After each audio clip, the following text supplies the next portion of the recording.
गोविंदराम मेघवाल जी के साथ में हुआ। गोविंदराम मेघवाल जी ने अपने समाज को जागृत करने का काम किया। मेघवाल समाज को जा के बताया कि भाई अम्बेडकरवाद क्या है, भाई ये अंधविश्वास है, भाई ये पाखंडवाद है, पर्दा प्रथा मत करो भाई, करवा चौथ का व्रत मत करो भाई। ये सब बातें जो गोविंदराम मेघवाल जी बता रहे थे, ये सब बातें अपने समाज को जगाने के लिए बता रहे थे। लेकिन ये बड़ा दुर्भाग्य है कि जिस समाज को जगाने के लिए गोविंदराम मेघवाल जी निकले, उसी समाज ने गोविंदराम मेघवाल को उसी आधार पर हरा दिया। अर्जुन राम मेघवाल निकलकर जो है समाज में क्या बोला होगा? यही बोला होगा, अरे ये तो तुम्हारे धर्म का विरोध करता है, अरे तुम्हारे रीति रिवाज परंपराओं का विरोध करता है। जैसे कि एक जब बाबू जगजीवन राम जी दलितों की बस्तियों में जाकर ये कहा करते थे कि दलितों के असली मसीहा अंबेडकर नहीं है, दलितों के असली मसीहा तो गांधी जी हैं। गांधी जी उनका बहुजन समाज पार्टी छोड़कर भारतीय जनता पार्टी में शामिल हुआ हो, यह सोचकर कि वहां उसका न्याय होगा, उससे पूरा झाड़ू पोछा करवाया जाएगा, सारा काम करवाया जाएगा, सारी कुर्सियां लगवाई जाएंगी। और एक सीट पर एक नहीं होता, 40-50 लोग होते हैं। 40-50 लोग जो है इस तरह से जो है झाड़ू पोछा करते हैं उनकी पार्टी में जाकर, जो है जो कि अपने पार्टी में शर्म आती है करने में। और वहां पर जो है अंत में एक ही को टिकट मिलता है। और किसको टिकट मिलता है किसी छुपा नहीं है, जो पार्टी को जो बहुत बड़ी फंडिंग करते हैं। इतना वोट बैंक नहीं है, या कहें कि बहुजन समाज के पास इतना वोट बैंक नहीं है कि वो कई पार्टियों को अफोर्ड कर पाए। इसी प्रकार से कोई भी व्यक्ति यदि अपनी राजनीतिक पार्टी बनाता है, जरूर बनाए, लेकिन ये निश्चित कर ले कि जो पूर्व पहले से ही बनी हुई पार्टी है उसके वोट बैंक को टच नहीं करूंगा। जो मेरा वोट, मेरे समाज का वोट दुश्मन समाज के पास है, दुश्मन पार्टियों के पास है, वहां से लाने का काम करूंगा। अगर कोई ऐसा कर सकता है तो आरएसएस वो 1925 से लगातार आज तक भारत में अपनी संस्कृति का प्रचार प्रसार कर रही है। और वह संस्कृति के प्रचार प्रसार के माध्यम से ही इस मुकाम पर आज पहुंचे हैं कि चाहे कितनी भी नेगेटिव हवा, चाहे विरोधी पक्ष कितना ही मजबूत क्यों ना हो, कितने भी मुद्दे उनके मजबूत क्यों ना हो, लेकिन फिर भी हिंदुत्व के आधार पर, सांस्कृतिक आधार पर वोट तो केवल बीजेपी को ही पड़ेगा। राम मंदिर का जो ट्रस्ट बना है उसमें कितने दलितों को आपने स्थान दिया है, और जिस दलित को आपने स्थान दिया है वो आपका चापलूस होगा, वो अपने समाज का चापलूस नहीं है, वो अपने समाज के लिए सोच रखने वाला व्यक्ति नहीं है, वो केवल और केवल हिंदुत्व की बात करने वाला गांधी का हरि। लेकिन आप लोगों को ये बात क्यों समझ में नहीं आती है कि जब मान सम्मान की बात आएगी तो मान सम्मान केवल और केवल वर्ण व्यवस्था के आधार पर ही वितरित होगा। वहां पर ब्राह्मण को सबसे ऊंचा मान सम्मान मिलेगा। कभी भी देख लीजिए आप, जो है देखिए आप राजस्थान में जो है अब कौन सीएम बनेगा। अर्जुन राम मेघवाल ने कोई कम मेहनत ना की है, बनाइए उसको सीएम। लेकिन मैं ये कहता हूं कि दलितों के लिए जो भारत में राजनीति है वो मुद्दों की राजनीति है ही नहीं। मुद्दों की राजनीति आपके लिए कांग्रेस ने की, मुद्दों की राजनीति आपके लिए बीजेपी ने की, मुद्दों की राजनीति आपके लिए आम आदमी पार्टी ने की। सारी पार्टियां आपके बीच में आएंगी और वो मुद्दों की राजनीति करेंगी। लेकिन आपके लिए भारत में जो राजनीति है वो मान सम्मान और स्वाभिमान की राजनीति है। ये आपको कब समझ में? दलितों की राजनीति कहां जा रही है? मुझे ये कहने में कोई गुरेज नहीं हो रहा है कि दलितों की राजनीति अब पिटने और छितने की तरफ। दलित हितैषी होने का दावा करना और दलित हितैषी होना, दोनों में जमीन आसमान का फर्क है। एक बार गांधी जी परम पूज्य बाबा साहेब डॉक्टर भीमराव अम्बेडकर से बोल रहे थे कि बाबा साहेब, दलितों की जितनी पीड़ा आपके भीतर है उससे कहीं ज्यादा पीड़ा मेरे भीतर है। बाबा साहेब ने बड़ा करारा जवाब दिया, मुंह तोड़ जवाब दिया। बाबा साहेब बोले कि गांधी जी, दाई और जाई में बड़ा फर्क होता है। गरीबों को मुफ्त राशन दिया जा रहा है। अगर भारतीय जनता पार्टी और उसके प्रधानमंत्री नरेंद्र मोदी जी इतने ही दलित हितैषी हैं तो ये मुफ्त का राशन बांटना बंद कर दें। मुफ्त का राशन बांटने के बजाय जितने का वो मुफ्त राशन देते हैं उससे दुगना उनसे कर वसूलना शुरू कर दें, और उसके लिए उन्हें जो है वो कुछ जमीन दे दें जिस पर वो जो है अन्न उपजाएंगे, और अन्न उपजाकर खुद अपना पेट भरेंगे, अपने बच्चों के लिए मान सम्मान अर्जित करेंगे, उनके लिए कपड़े लत्तों का प्रबंध करेंगे, उनके लिए शिक्षा का प्रबंध करेंगे, और सरकार को भी दुगना टैक्स देंगे। इससे सरकार की एक तो जो खर्च कर रही है वो खर्च बच जाएगा, और दूसरा सरकार की दुगनी आमदनी हो जाएगी। इस तरह से अगर सरकार 1 रुपया दलितों पर या गरीबों पर खर्च कर रही है तो उसे सीधे सीधे 3 रुपए का फायदा शुरू होने लग जाएगा। अर्जुन राम मेघवाल जी की ये औकात नहीं है कि वही सीट अगर सामान्य हो जाए तो वो भारतीय जनता पार्टी से टिकट की मांग भी कर लें। वो तुरंत वहां से पलायन करेंगे, भागेंगे।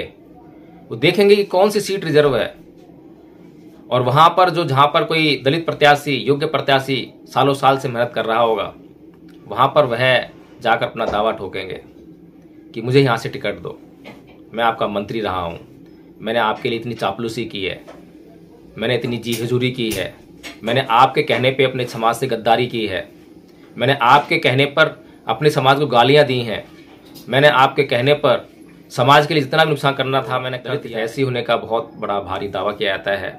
भारतीय जनता पार्टी यह बताने का काम करे कि जो सीटें एससी रिजर्व थीं, उन सीटों पर तो भारतीय जनता पार्टी ने दलित प्रत्याशी उतारा होगा क्योंकि मजबूरी है, लेकिन भारतीय जनता पार्टी यह बताने का कार्य करे कि जो सीटें दलितों के लिए रिजर्व नहीं हैं, सामान्य सीटें हैं, क्या कभी भी अब तक जब से पार्टी का निर्माण हुआ है तब से लेकर अब तक कभी भी किसी सामान्य सीट पर दलितों को लड़ाने का काम क्या भारतीय जनता पार्टी ने? भारतीय जनता पार्टी यह दावा करती है कि वह महिलाओं का सम्मान करती है, तो वह बताए कि कितनी ऐसी सीटें हैं जहां पर कि महिलाओं के लिए आरक्षण नहीं था, लेकिन वहां पर योग्य महिलाएं थीं, इसलिए वहां पर भारतीय जनता पार्टी ने योग्य महिलाओं को टिकट दिया।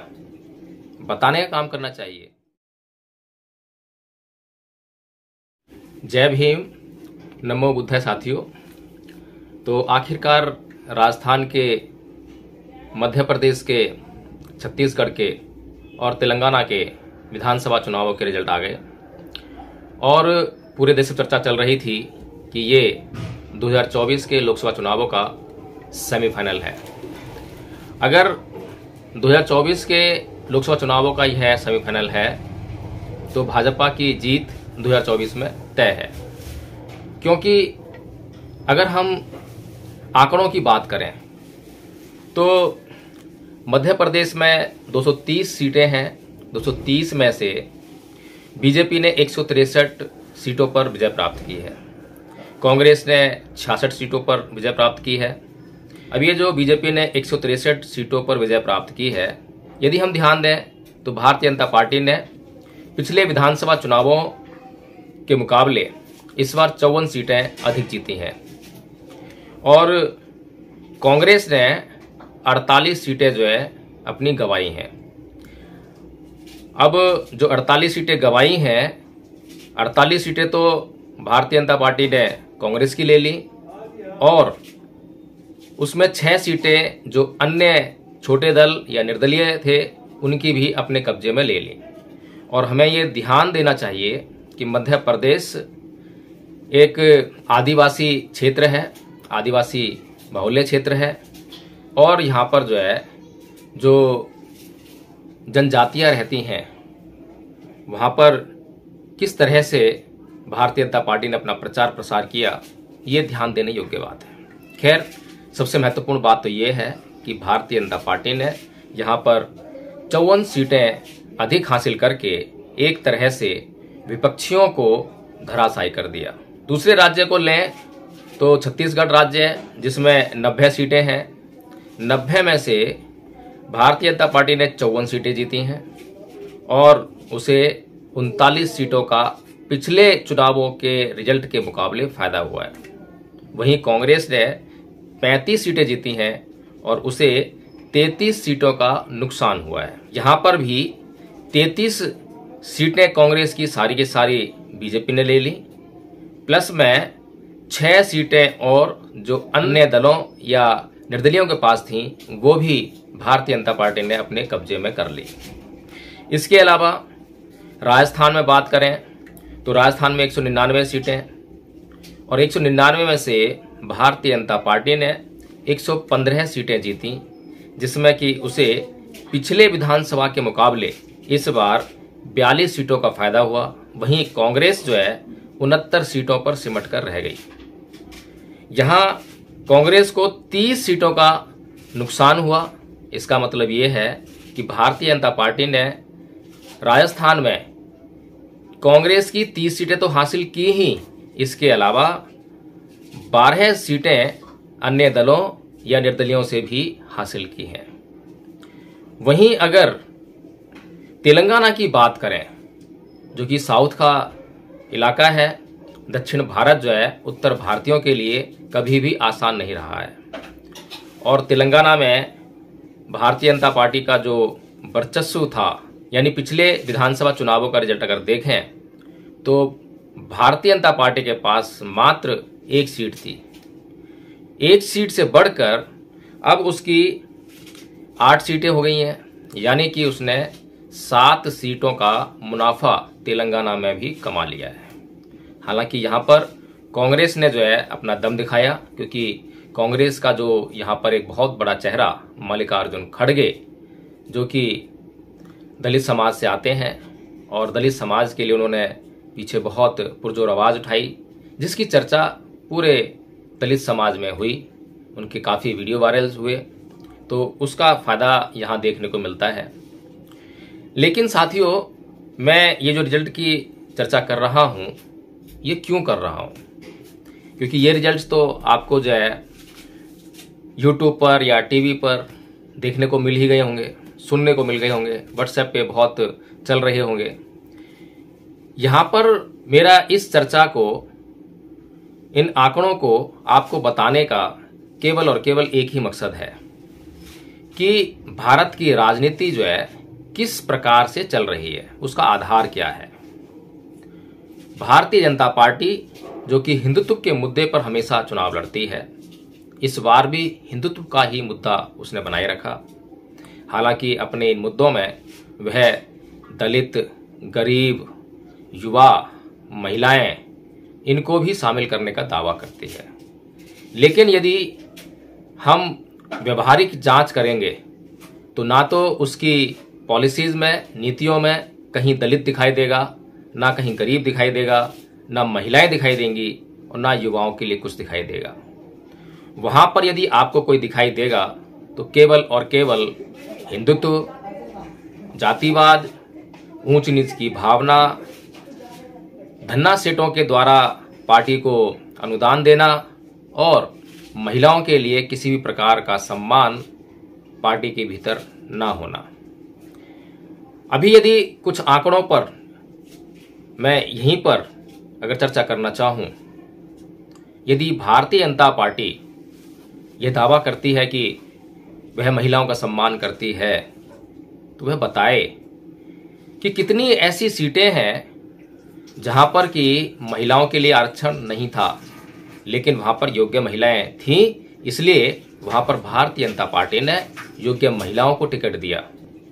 बताने का काम करना चाहिए, ताकि पता लगे कि महिलाओं के लिए वास्तव में भारतीय जनता पार्टी में जगह है, उनकी सोच में महिलाओं के लिए कुछ इज्जत है, मान सम्मान है। महिला चाहे कितनी भी योग्य क्यों ना हो, यदि वह सीट सामान्य है, यानी वहां पर पुरुष भी लड़ सकता है और महिला भी लड़ सकती है, तो किसी भी सूरत में भारतीय जनता पार्टी वह उस सीट पर किसी महिला को टिकट कभी नहीं देगी। और दूसरी बात यह है कि जो सीटें महिलाओं के लिए आरक्षित हैं, वहां पर भी अगर हम देखें तो जो महिलाएं चुनाव लड़ती हैं, अधिकतर महिलाएं, आप राजस्थान में भी देख लेंगे, 1-2 महिलाओं को छोड़कर जो वास्तव में योग्य थीं, जिन्होंने वास्तव में समाज में निकलकर काम किया, अधिकतर हमने ये देखा है कि महिलाएं जब चुनाव लड़ाई जाती हैं, जब सीटें आरक्षित हो जाती हैं, महिला रिजर्व हो जाती हैं। मैं दावा कर रहा हूं कि जहां पर भी आरक्षण है, वहां पर आपको भारतीय जनता पार्टी की महिला विरोधी नीतियां दिखाई देंगी। मैं यह दावा नहीं कर रहा हूं कि भारतीय जनता पार्टी के अलावा अन्य दल ऐसा करते हैं जैसा मैं सोच रहा हूं, जैसा मैं महिलाओं के बारे में कह रहा हूं। लेकिन मैं भारतीय जनता पार्टी, क्योंकि वह दावा करती है कि वह महिलाओं का सम्मान करती है, महिलाओं को सशक्तिकरण के लिए काम करती है, महिलाओं को बहुत ध्यान में रखती है, तो मैं ये बताने का काम कर रहा हूं कि महिला सशक्तिकरण कहां से आएगा, कैसे आएगा। जब आप महिलाओं को मौका ही नहीं दोगे, जब आप महिलाओं को प्रेरित नहीं करोगे, तो महिलाएं जो हैं घर से बाहर निकलकर काम कैसे करेंगी।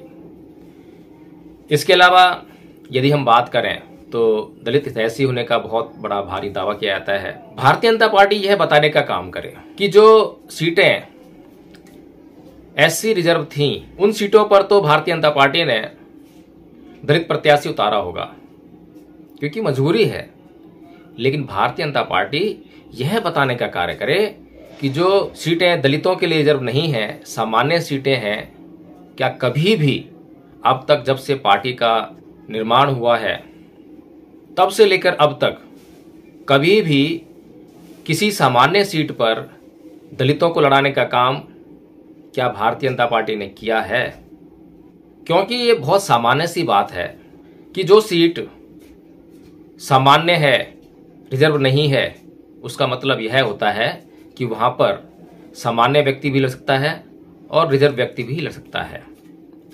यदि आपके पास कोई योग्य व्यक्ति दलित प्रत्याशी है, आप वहां पर दलित प्रत्याशी लड़ाएं, तब पता लगेगा कि आप वास्तव में दलितों में भी योग्यता देखते हैं। दलित तो आपकी मजबूरी बने हुए हैं। उदाहरण के लिए अर्जुन राम मेघवाल जी आपके बीकानेर से, जो कि आपके मंत्री भी हैं, बीकानेर से सांसद हैं, वो सीट रिजर्व है, इसलिए आप अर्जुन राम मेघवाल को वहां से लड़ाते हैं। और अर्जुन राम मेघवाल जी की ये औकात नहीं है कि वही सीट अगर सामान्य हो जाए तो वो भारतीय जनता पार्टी से टिकट की मांग भी कर लें। वो तुरंत वहां से पलायन करेंगे, भागेंगे। वो देखेंगे कि कौन सी सीट रिजर्व है और वहां पर जहां पर कोई दलित प्रत्याशी, योग्य प्रत्याशी सालों साल से मेहनत कर रहा होगा, वहां पर वह जाकर अपना दावा ठोकेंगे कि मुझे यहां से टिकट दो, मैं आपका मंत्री रहा हूं, मैंने आपके लिए इतनी चापलूसी की है, मैंने इतनी जी हजूरी की है, मैंने आपके कहने पे अपने समाज से गद्दारी की है, मैंने आपके कहने पर अपने समाज को गालियां दी हैं, मैंने आपके कहने पर समाज के लिए जितना भी नुकसान करना था मैंने कर दिया है। तो साथियों, अगर भारतीय जनता पार्टी तनिक भी दलित हितैषी है तो यह बताने का काम करे कि वह यह समानता का बर्ताव कब करेगी। बाकी दलितों के घर पे जाकर खाना खाना, दलितों के बारे में बड़ी बड़ी बातें करना, क्योंकि प्रधानमंत्री जब बोलते हैं तो उनसे सवाल करने वाला कोई नहीं होता। मीडिया को तो वे अपने सामने आने ही नहीं देते हैं और ना ही कभी जो है वो ओपन कैमरा में जाकर मीडिया को फेस करते हैं। कभी भी वो ओपन प्रेस कॉन्फ्रेंस कभी करते ही नहीं है। अब अपने भाषण में, कल मैं उनका भाषण सुन रहा था जो कि पार्टी कार्यालय में चल रहा था, वहां से वो इतनी लंबी लंबी बातें फेंक रहे थे, मैं ये सोचने पर मजबूर था कि एक बार कम से कम किसी जगह पर तो ऐसा हो जहां पर प्रधानमंत्री जी बैठे हों, अपनी एक बात कहें और कोई उनसे उस बात पर कुछ सवालात करे, कुछ पूछे, कुछ बताए उनको कि जो आप बोल रहे हैं उसमें तनिक भी हकीकत नहीं है, सब हवा हवाई है। तो साथियों, इस प्रकार से हम देखें तो दलितों के मुद्दे पर केवल बोलना आता है। कल मैं सुन रहा था कि प्रधानमंत्री जी कह रहे थे कि अब गरीबों को, उन्होंने दलितों की जगह पे शब्द इस्तेमाल किया, गरीब, ठीक है, गरीबों को मुफ्त राशन दिया जा रहा है। अगर भारतीय जनता पार्टी और उसके प्रधानमंत्री नरेंद्र मोदी जी इतने ही दलित हितैषी हैं तो ये मुफ्त का राशन बांटना बंद कर दें। मुफ्त का राशन बांटने के बजाय जितने का वो मुफ्त राशन देते हैं उससे दुगना उनसे कर वसूलना शुरू कर दें और उसके लिए उन्हें जो है वो कुछ जमीन दे दें जिस पर वो जो है अन्न उपजाएंगे और अन्न उपजाकर खुद अपना पेट भरेंगे, अपने बच्चों के लिए मान सम्मान अर्जित करेंगे, उनके लिए कपड़े लत्तों का प्रबंध करेंगे, उनके लिए शिक्षा का प्रबंध करेंगे और सरकार को भी दुगना टैक्स देंगे। इससे सरकार की एक तो जो खर्च कर रही है वो खर्च बच जाएगा और दूसरा सरकार की दुगनी आमदनी हो जाएगी। इस तरह से अगर सरकार 1 रुपया दलितों पर या गरीबों पर खर्च कर रही है तो उसे सीधे सीधे 3 रुपए का फायदा शुरू होने लग जाएगा। और ऐसा नहीं है कि सरकार के पास जमीन नहीं है, जो भी खाली पड़ी जमीन है उसको बांट दे, बड़ा आसान काम है। तो उसके बाद एक बात और होगी, जब ये जमीन बट जाएगी, उन लोगों को जमीन मिल जाएगी, तब वे अपने बच्चों के लिए भोजन और वस्त्र की तो व्यवस्था करेंगे, साथ में शिक्षा की व्यवस्था भी कर पाएंगे। और जब वे शिक्षा की व्यवस्था करेंगे तो उन्हें ऊंचे रोजगार भी उपलब्ध होंगे। इस तरह से प्रधानमंत्री जी को बार बार भारत की बेरोजगारी का जो स्केल है उसको नापना नहीं पड़ेगा, बताना नहीं पड़ेगा। लोग खुद ब खुद अपने लिए रोजगार इकट्ठा करने लग जाएंगे। लेकिन दलित हितैषी होने का दावा करना और दलित हितैषी होना, दोनों में जमीन आसमान का फर्क है। एक बार गांधी जी परम पूज्य बाबा साहेब डॉक्टर भीमराव अम्बेडकर से बोल रहे थे कि बाबा साहेब, दलितों की जितनी पीड़ा आपके भीतर है उससे कहीं ज्यादा पीड़ा मेरे भीतर है। मैं चाहता हूं कि अगले जन्म में भी मैं भंगी बनकर जन्म लूं, मैं बनिया बनकर जन्म ना लूं। बड़ी चिकनी चुपड़ी बातें कर रहे थे। बाबा साहेब ने बड़ा करारा जवाब दिया, मुंह तोड़ जवाब दिया। बाबा साहेब बोले कि गांधी जी, दाई और जाई में बड़ा फर्क होता है।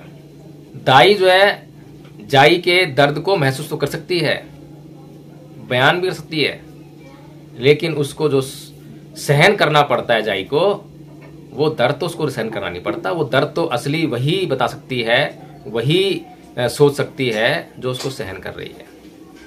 तो ये तो दलितों की बात है, अभी चर्चा करेंगे इस पर। इसके अलावा युवाओं की बात करते हैं। नरेंद्र मोदी जी युवाओं के लिए कितने रोजगार उन्होंने दिए हैं। इतना बड़ा झूठ बोल रहे थे, सरासर झूठ बोल रहे थे। सुबह से मीडिया तो उनके चापलूसी में लगी ही है। शाम को नरेंद्र मोदी जी बोलते हैं कि आज जो युवा अपना पहला वोट डालकर आया है उसको आज ये एहसास हो रहा है कि उसने एक विजेता को वोट दिया है, उसके वोट की जो है उसने कीमत अदा की है। इतना तगड़ा झूठ, जैसे कि सारे युवा जो आज अपना पहला मतदान देकर आए हैं वो सभी भाजपा को ही वोट देकर आए हैं। सुबह से मीडिया यही चिल्ला रही है। मीडिया पर जो राजनीतिक विश्लेषक बैठे होते हैं वो भी भाजपा के ही होते हैं, भाजपा के गुणगारे होते हैं। यानी कि सारा सिस्टम जो है खरीदा हुआ है। और सुबह से ही चुनाव के परिणाम आना शुरू ही हुए थे, रुझान आना शुरू हुए थे, तब से ही भाजपा भाजपा भाजपा ही मीडिया चिल्ला रही थी। कहीं पर जो है दूसरी कोई पार्टी नहीं थी, क्योंकि पूरा समय जो है कोई भी व्यक्ति टीवी नहीं देखता है। कोई 10 मिनट देखता है, कोई 5 मिनट देखता है, कोई आधा घंटा देखता है। तो जब भी कोई व्यक्ति टीवी देखे तो उसे केवल और केवल भाजपा की ही तारीफें नजर आए, चाहे वो नरेंद्र मोदी के मुंह से हो, चाहे उनके प्रवक्ताओं के मुंह से हो, चाहे वो टीवी डिबेट्स में हो। लेकिन यह वीडियो बनाने का मेरा मकसद था दलित चिंतन, दलितों की राजनीति कहां जा रही है। मुझे यह कहने में कोई गुरेज नहीं हो रहा है कि दलितों की राजनीति अब पिटने और छितने की तरफ जा रही है। क्योंकि दलित हमेशा जो है, कांसीराम जी सवाल करते थे कि आप जो है मैनिफेस्टो जारी नहीं करते हैं, घोषणा पत्र नहीं जारी करते हैं। कांसीराम जी कहते थे कि भाई हम काम करके दिखाएंगे, और सभी सत्ता में आए तो काम करके उन्होंने दिखाए भी। लेकिन मैं ये कहता हूं कि दलितों के लिए जो भारत में राजनीति है वो मुद्दों की राजनीति है ही नहीं। मुद्दों की राजनीति आपके लिए कांग्रेस ने की, मुद्दों की राजनीति आपके लिए बीजेपी ने की, मुद्दों की राजनीति आपके लिए आम आदमी पार्टी ने की। सारी पार्टियां आपके बीच में आएंगी और वो मुद्दों की राजनीति करेंगी। लेकिन आपके लिए भारत में जो राजनीति है वो मान सम्मान और स्वाभिमान की राजनीति है। ये आपको कब समझ में आएगा।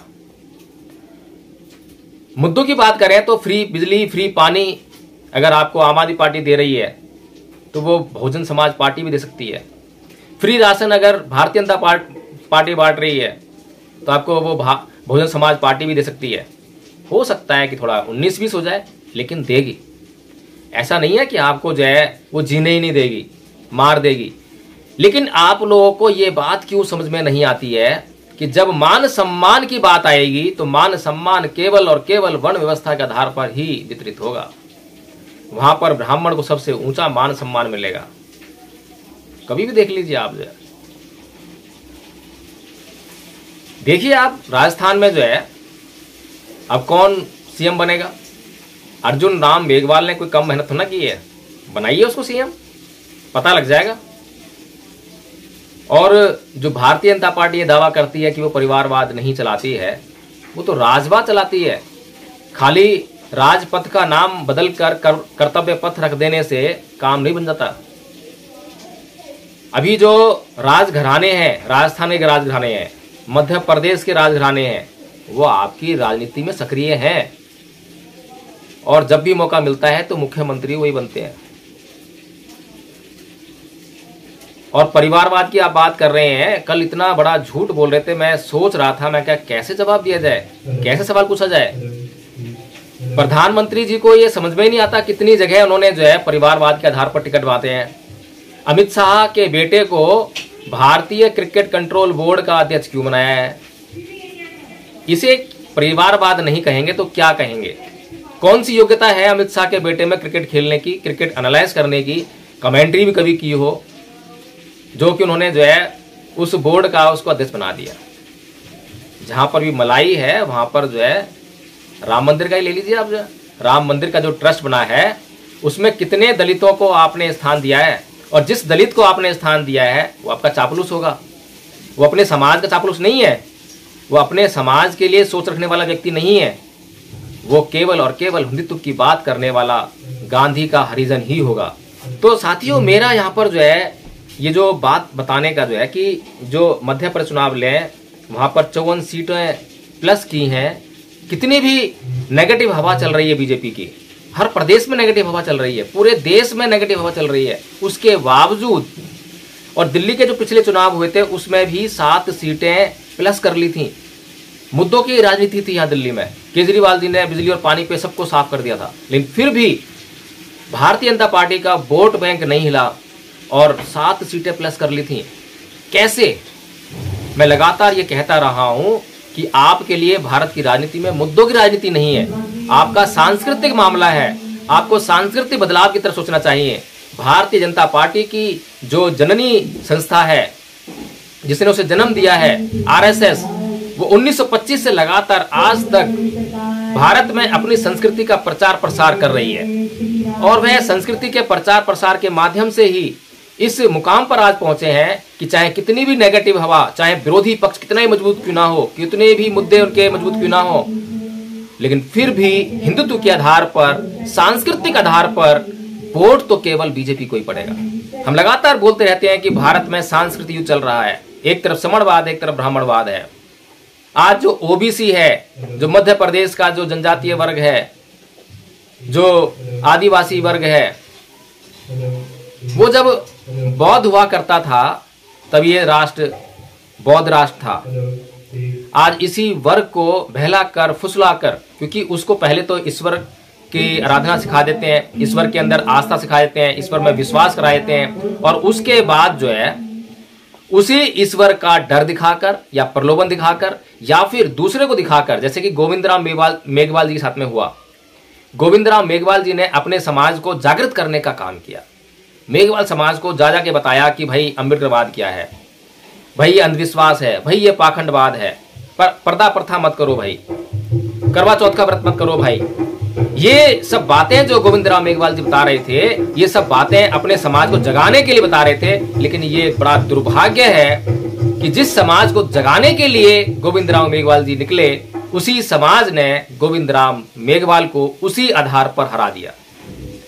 अर्जुन राम मेघवाल निकलकर जो है समाज में क्या बोला होगा? यही बोला होगा, अरे ये तो तुम्हारे धर्म का विरोध करता है, अरे तुम्हारे रीति रिवाज परंपराओं का विरोध करता है। जैसे कि एक बार जब बाबू जगजीवन राम जी दलितों की बस्तियों में जाकर ये कहा करते थे कि दलितों के असली मसीहा अंबेडकर नहीं है, दलितों के असली मसीहा तो गांधी जी हैं, गांधी जी उनका उद्धार कर रहे हैं, वही मसीहा हैं। और गांधी जी पचकुइया रोड पे आके बैठ गए थे वाल्मीकि बस्ती में। वाल्मीकि कभी समझ ही नहीं पाए इस बात को कि क्या षड्यंत्र उनके खतरा जा रहा है। तो साथियों, आज हमें इस बात को समझने की जरूरत है कि हमारा जो असली राजनीतिक आधार है वो सांस्कृतिक होना चाहिए। हमें सांस्कृतिक परिवर्तन करना है, हमें इन्हीं लोगों को बौद्ध बनाना है, हमें इन्हीं लोगों को जो है इनका जो हम कहें कि धर्म परिवर्तन, अब धर्म परिवर्तन वो सामुदायिक परिवर्तन नहीं है, इनकी सोच में परिवर्तन करना है, इनके सोचने के ढंग में परिवर्तन करना है। जहां पर हिंदू संस्कृति, ब्राह्मण संस्कृति आपको जो है हिंसा में लिप्त रहना सिखाती है, काम भोगों में लिप्त रहना सिखाती है, राग पैदा करना सिखाती है, मनोरंजन का जीवन देती है, वहीं पर आपको जो है समण संस्कृति यानी बौद्ध संस्कृति जो है आपको अहिंसात्मक रहना सिखाती है, प्यार मैत्री सिखाती है, दुश्मन पर भी मैत्री से विजय पाना सिखाती है, राग से दूर रहना सिखाती है, अप्रमादी रहकर जीवन जीना सिखाती है, हमेशा जो है अपने उच्चतम प्रयास करना सिखाती है। तो साथियों, आज हमें इस बात की जरूरत है, यदि साहेब मान्यवर कांसीराम जी की जो राह थी, अगर उसको एक सिस्टम में तब्दील किया होता कांसीराम जी ने, क्योंकि ये राजनीति तो समाज की हुई लेकिन वह राजनीति व्यक्तिवादी होकर रह गई, उसमें एक सिस्टम क्रिएट नहीं हो पाया। जैसा सिस्टम आरएसएस ने क्रिएट कर रखा है कि वहाँ पर व्यक्ति के लिए कोई जगह नहीं है, वहाँ पर उनकी संस्कृति के लिए जगह है, वहाँ पर उनके लिए जो उनका धर्म है, जो उनका पंथ है, मजहब है, उसके लिए जगह है। वहाँ पर किसी एक व्यक्ति के लिए कोई जगह नहीं है। वहाँ पर वे अपने आप को सत्ता में लाने के लिए अडवाणी की जितनी भी तपस्या है उसका भी बलिदान दे देते हैं, बलि चढ़ा देते हैं उसको। वो किसी परवाह नहीं करते, वो केवल और केवल इस बात की परवाह करते हैं कि सत्ता जो है अब किस रास्ते से उनको मिलने वाली है। तो साथियों, हमें इतने बड़े बड़े महापुरुष, इतने त्यागी महापुरुष, उनका मार्गदर्शन हमें प्राप्त हुआ, तो क्या ये हमारा फर्ज नहीं बनता कि हम जो है, अगर हमारे महापुरुषों ने 10 कदम चले तो हम 10 लोग मिलकर 1 कदम चलें। हमारे महापुरुष को 10 कदम चलने में अपना सर्वस्व न्यौछावर करना पड़ा, सब कुछ त्यागना पड़ा, तो हम एक कदम चलेंगे तो हमें सब कुछ त्यागना नहीं पड़ेगा, सारा न्यौछावर नहीं करना पड़ेगा, बहुत कुछ बचा रहेगा, आराम भी रहेगा। आप अपनी ज़िंदगी को भी जी सकते हैं, वो ज़िंदगी के तमाम जो ऐशो आराम है उसको भी भोग सकते हैं, लेकिन 1 कदम तो चलें आप। अगर हम सब मिलकर 1 कदम चलेंगे तो जो आज हमारे ऊपर संकट आ पड़ा है वो 2024 में धुल जाएगा, मिट जाएगा, हम उसे निजात पालेंगे। तो साथियों, इसके साथ ही एक बात और कि बहुजन समाज पार्टी के पास इतना वोट बैंक नहीं है, या कहें कि बहुजन समाज के पास इतना वोट बैंक नहीं है कि वो कई पार्टियों को अफोर्ड कर पाए। बहुजन समाज पार्टी अपनी राजनीति कर रही है, चाहे वो परिवारवादी राजनीति कर रही है, चाहे वो गलत नीतियों राजनीति कर रही है, लेकिन इस समाज की पार्टी है। जब भी सत्ता में आएगी तो कुछ ना कुछ तो आपके लिए सोचेगी, बहुत सारा नहीं सोचेगी तो कुछ तो सोचेगी ही। इसी प्रकार से कोई भी व्यक्ति यदि अपनी राजनीतिक पार्टी बनाता है, जरूर बनाए, मैं रोकता नहीं हूं, मैं ये नहीं कहता हूं कि नहीं बनाए, लेकिन ये निश्चित कर ले कि जो पूर्व पहले से ही बनी हुई पार्टी है उसके वोट बैंक को टच नहीं करूंगा। जो मेरा वोट, मेरे समाज का वोट दुश्मन समाज के पास है, दुश्मन पार्टियों के पास है, वहां से लाने का काम करूंगा। अगर कोई ऐसा कर सकता है तो निसंदेह पार्टियां बनाए, लेकिन जब तक अगर ऐसा ना हो तो कम से कम कुछ रणनीतियां तैयार करे। मैं केवल चंद्रशेखर रावण को ही यहाँ पर गलत साबित करने का प्रयास नहीं कर रहा हूँ, क्योंकि कई लोगों ने मुझे शिकायत की है। चंद्रशेखर रावण के जो पदाधिकारी हैं वो शिकायत करते हैं कि हम लोग जो है खुलेआम बोलते हैं, नाम लेकर बोलते हैं। मैं तो नाम लेकर बहुजन समाज पार्टी के लिए बोल रहा हूँ। बहुजन समाज पार्टी ने जो नीतियाँ अपनाई हैं वो ठीक नहीं है। आज उन्हीं नीतियों का रिजल्ट हमें भुगतने को मिल रहा है कि जब कोई कार्यकर्ता किसी सीट पर 5 साल तक मेहनत करता है तो 5वें साल में जैसे ही चुनाव आते हैं, चुनाव से ठीक पहले जो है कोई भी अमीर प्रत्याशी जाता है और वहां पर जो है वो सीट जो है वहां पर टिकट लेकर आ जाता है। ये कोई एक सीट का मामला नहीं है, बहुत सारी सीटों पर देखने को मिला है। इसी का कारण है कि कोई भी कार्यकर्ता अपना तन मन धन देकर उस सीट पर काम करके राजी नहीं है, क्योंकि उसे पता है कि वो पूरे 5 साल तो मेहनत करेगा और जैसे ही उसका फल खाने का समय आएगा उधर कोई धनपति आ जाएगा और उस सीट को जो है खरीद कर ले जाएगा। मैं सीधे आलोचना कर रहा हूं, लेकिन फिर भी यही कह रहा हूं कि हमें अपने समाज के वोटों का ध्रुवीकरण करना है, उसको इकट्ठा करना है। अभी उसका विकेंद्रीकरण करने का कोई समय नहीं आया है। यही नीतियां जो है भारतीय जनता पार्टी में भी चलती हैं। वहां भी ऐसा नहीं है कि कोई कार्यकर्ता जो है, वहां तो और भी बुरा हाल है। बहुजन समाज पार्टी छोड़कर भारतीय जनता पार्टी में शामिल हुआ हो यह सोचकर कि वहां उसका न्याय होगा, उससे पूरा झाड़ू पोछा करवाया जाएगा, सारा काम करवाया जाएगा, सारी कुर्सियां लगवाई जाएंगी। और एक सीट पर एक नहीं होता, 40-50 लोग होते हैं। 40-50 लोग जो है इस तरह से जो है झाड़ू पोछा करते हैं उनकी पार्टी में जाकर, जो है जो कि अपने पार्टी में शर्म आती है करने में। और वहां पर जो है अंत में एक ही को टिकट मिलता है। और किसको टिकट मिलता है, किसी छुपा नहीं है, जो पार्टी को जब बहुत बड़ी फंडिंग करते हैं उनको टिकट मिलता है। आम आदमी पार्टी का आप देख लीजिए, जिन लोगों ने जो है करोड़ों अरबों रुपया दिया उनको जय राजस्वामी में जाके बैठा दिया, आपके समाज को नहीं बैठाया। और वाल्मीकि समाज जो है पूरा जोर लगाकर जो है सारा वोट जो है आम आदमी पार्टी को दे रहा है। साथियों, मैं जो आलोचना कर रहा हूं कुछ बातों को केंद्र में रखकर कर रहा हूं। 2024 का चुनाव अब बहुत दूर नहीं है। हमें यह सोचना पड़ेगा कि हमें जो है किस तरह से इकट्ठा होना है। बहुजन समाज पार्टी अगर आज सही नहीं कर रही है, गलत कर रही है, तो दूसरी कोई पार्टी भी ऐसी नहीं है जो उसको रिप्लेस पूरा कर दे। आज ऐसी कोई स्थिति में नहीं है कि पूरा वोट बहुजन समाज पार्टी का वहां चला जाए। अगर कोई भी पार्टी आती है, कोई भी नई पार्टी खड़ी होगी, तो आधा वोट जो है बहुजन समाज पार्टी के पास रहेगा, आधा वोट जो है दूसरी पार्टी ले सकती है। कुछ तो रहेगा, कुछ वहां जाएगा। और यही नीति जो है आरएसएस की है। आरएसएस की नीति है बांटने की नीति। वो जानती है कि जब तक ये बटे रहेंगे, जब तक हम सत्ता में आराम से आते रहेंगे।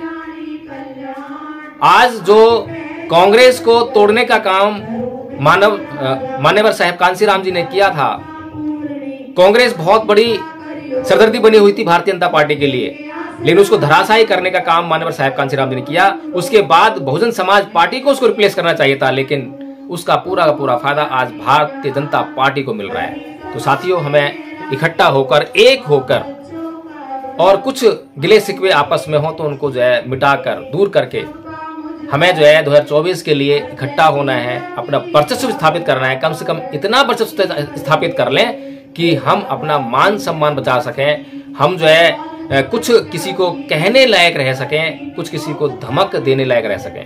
जय भीम। नमस्कार साथियों।